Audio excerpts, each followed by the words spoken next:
What's going on, Sparta? As promised, Mental Mondays are returning. And this one's going to be really interesting because it's going to force you to think about some things that maybe you don't want to think about. What does freedom mean to you? I'm going to give you what I went through, and maybe you will find some benefit there. I grew up really, really poor, and I felt constrained by poverty, lack, and looking against the glass of the world with my nose pressed tightly against it at what other people had. One of the things of having the mother that I had, who was inquisitive, who was smart, and a voracious reader, that's a trait that all of the kids adopted, was massive exposure without a methodology to obtain the things that you can see, look at, sometimes pick up and touch. But you just couldn't get them because that was her limitation. She was really good at exposure, but she didn't know how to get to those things.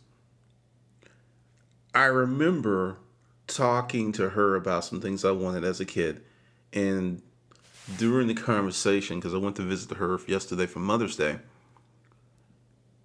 she brought up the list of the things that I wanted. And it is spooky. And this goes back to things that are in earlier earlier videos of the Hustler Mindset Project. I have written down that I wanted to be able to buy stuff wholesale as a kid years and years ago. And it was just like, really? I wrote that down. I completely forgot about it. And everything that I had written down had come to pass, even as a kid. So just to reinforce something that was said earlier, write your goals down. It is not enough to have them in your mind or to have them kind of loosely. Write them down. Looking back, I wish I had written down more goals, like, I want to own the world or something like that.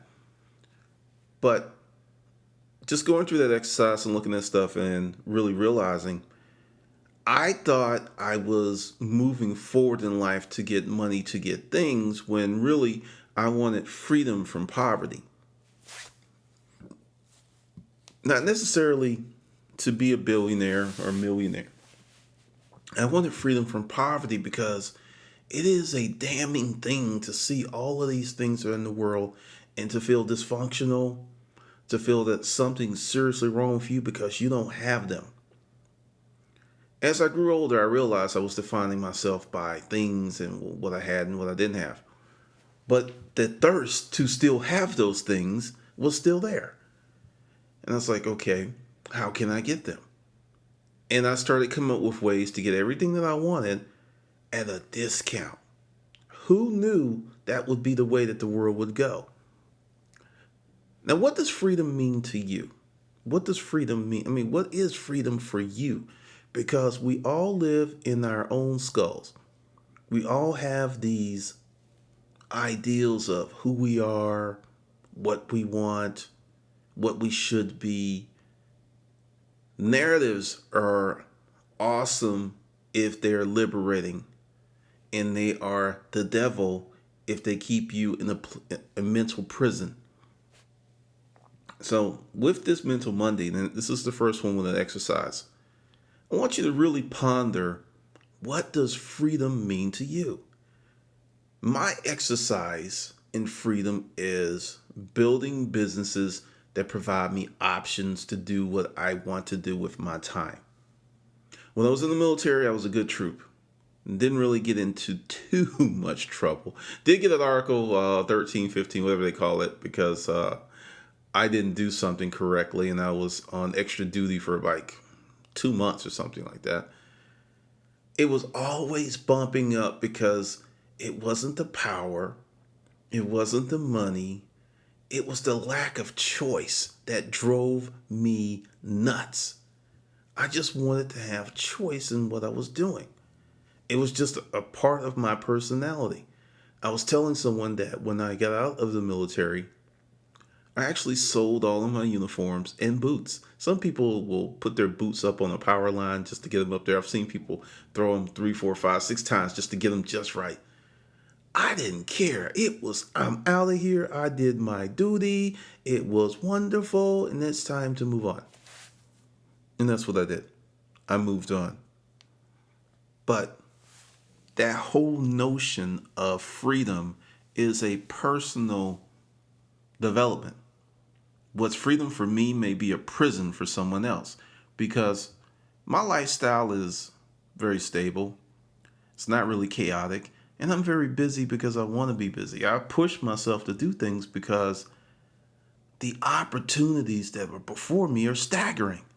And coming from that little kid who had his nose pressed against the glass of life, I know what it is to not have shit.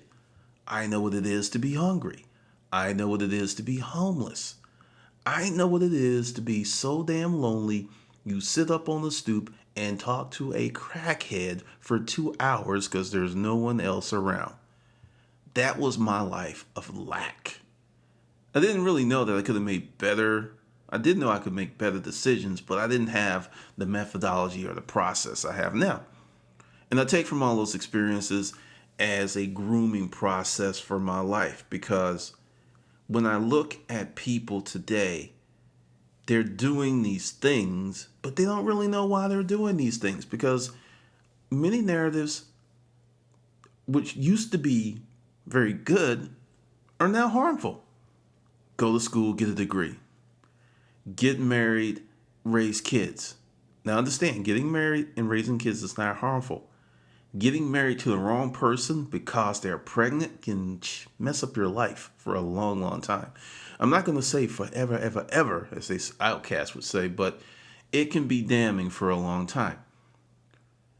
Many of the things that are going on in the world have actually created liberation for people, because the old school of the nuclear family, getting married, husband, wife, and kids, it works well for a lot of people.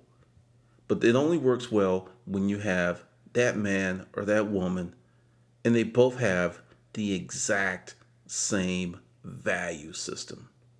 If they don't have the exact same value system, it's not even a matter of them being good or bad people. It's just not going to work. Because at some point, those values are going to run around the room and go, pay attention to me because I'm here. And we live in a society where there isn't mainstream value systems anymore. There's micro value systems. This person has this set of values, this person has that set of values, and it makes it really challenging for people to come together. Because, sure, you can accept the preposition that someone has a different set of values. It's very easy to accept if they're just a mere friend or a distant family member. But when that's the person that's sleeping in the same bed with you every night, you can't just accept it if it doesn't work for you. You can try, but usually it won't work out. Those value systems are incredibly important to the long-term vibrancy and health of any relationship. I have tiers of friends. I have one friend who is just so funny. She says either you're in the bucket or you're not in the bucket. It's like you got mad love here, you don't have mad love. And I'm not like that. I've got the inner circle, then I have the outer ring, and then I have the plateau. The plateau is, we're just associates. I know you, you know my name. That's about it. If you're in the plateau and you call me up and say, hey, Glendon, I need to move, I'm just going to go, I'm going to chuckle. That's what they make movers for. You have to be in that inner circle for me to get in my vehicle to go to your place and help you move heavy stuff. Because we got to be tight, because I hate moving. I hate it. Then another thing in terms of freedom, have you really thought about being yourself? I said this about maybe 4 years ago on my Facebook wall. One of the hardest things in life to do is to have the courage to be yourself. Because being a special ed kid taught me a lot. I wasn't allowed to use slang. I use it, copiously now. I wasn't allowed to use slang when I was going through speech pathology because it was more challenging to speak correctly than to try to speak correctly and use slang and know the context. And it was too much for my little mind at the time. And it's like, this is how you should speak, Patrick, and this is how you should do this, and this is how you should do that. And I was like, okay. It was a lot to absorb. It was a ton of stuff. Oh, there's something else too.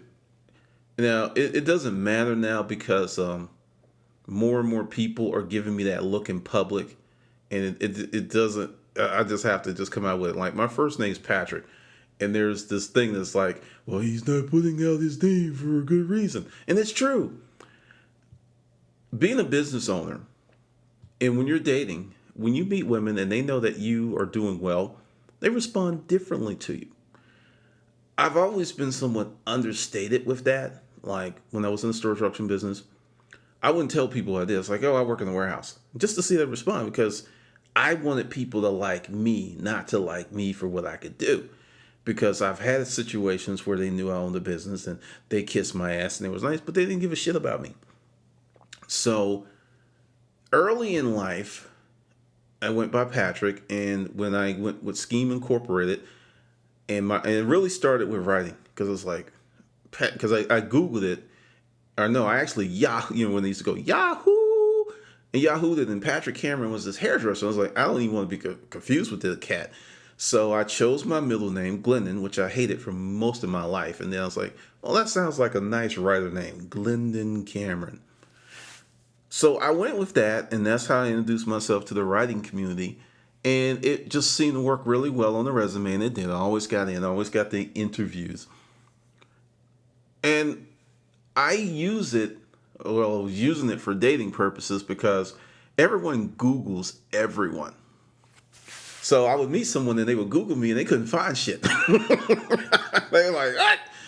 And then this recent thing where I got arrested for, this is crazy. I got arrested because the storefront that we moved out of in Stone Mountain, the fucked up code enforcement officer, the storefront was empty. He left a ticket on the door, which I never got and didn't respond to. And since I didn't show up to court, I got a failure to appear warrant. Yeah, that's how I got a mugshot.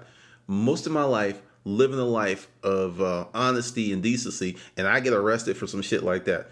I will be real with you. I thought about going to that guy's house and waiting until he came out and going upside his head, because he did it intentionally. He couldn't even look at me in court. The whole thing was dismissed. So since that came out, I no longer have the cover because they linked up my name. So if you put in Glendon, and the people who do the mugshot thing, it's weird. It's like if you've got something going on, they find you and then they keyword. And I actually learned something from that, because it's how you keyword pictures. It makes them pop up. That's how when you Google something, you see this picture that is not even closely related. It's the keywords. And it's called keyword spamming. But essentially, that was the deal. That was the deal. That's why I went with Glendon. But my mom refuses to call me that. And all my old friends were like, I don't give a damn who the fuck you are. You're Patrick. So, and how this relates to freedom is I was able to create two identities for myself. Because the thing is with writing, I'll just say, when I'm writing under my pen name, I actually feel like a different person. I know that may seem pathological to you right now, but it's fun as shit because it's an escape.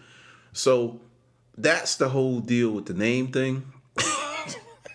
There's so many stories out there, and I will probably never go on YouTube and even talk about it because it's too funny.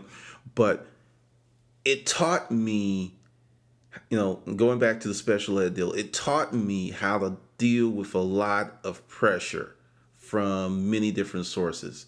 My mother was on me, my speech pathologist was on me, my teachers were on me, and I was a little kid. And then there was the pressures of being a kid, and other kids, and elementary kids are mean because they don't really have any compasses on morality at that point. A few did. Some were naturally sweet.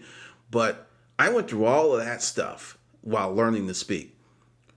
And it created my rich imagination. That was my escape.